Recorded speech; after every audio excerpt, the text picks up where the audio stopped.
பிரியாவையும் என்னையும் ஒரே ரீசன்காக டார்கெட் பண்ணிருந்தா இந்த 2 இயர்ஸ் கேப் எதுக்காக? ஒருவேளை ரீசன் வேறையா இருந்தா கண்டிப்பா வேற ஏதாவது அவன் பண்ணிருப்பான். ஜென்ரலா ஒவ்வொரு கிரிமினலுக்கும் ஒரு பேட்டர்ன் இருக்கும். ஆனா உங்க 2 பேர் விஷயத்துல அப்படி எதுவும் பேட்டர்ன் இல்லையே. ஆமா, பேட்டர்ன்லாம் கிடையாது. ரேண்டமா தான் நாம தேடணும். இப்ப பாத்தீங்கன்னா பிரியாவோடது சூசைட், அருந்து கூட சூசைட் தான். ஆனா எஃபெக்ட் ஆனது, டார்கெட் பண்ணது என்ன? Character assassination. அதாவது விக்டிம்ஸ் 2 பேருமே விமன். அப்படின்னா உமன் கேஸ்லயும் இப்ப நம்ம தேடணும் இல்லையா? Accident, arrest, suicide, cyber crime victims, character assassination, இப்படி க்ளோஸ் ஆன எல்லா கேஸையும் நம்ம கலெக்ட் பண்ணணும். அவன் செஞ்சது எல்லாமே கிரைம்னே தெரியாத அளவுக்கு பண்ணிருக்கான்.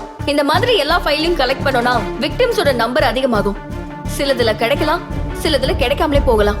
பட் நம்ம என்ன பேட்டர்ன்ங்கறத தெரிஞ்சுக்கலாம். அதை வச்சு அவனோட ஐடியாலஜி என்னங்கறதும் தெரிஞ்சுக்கலாம்.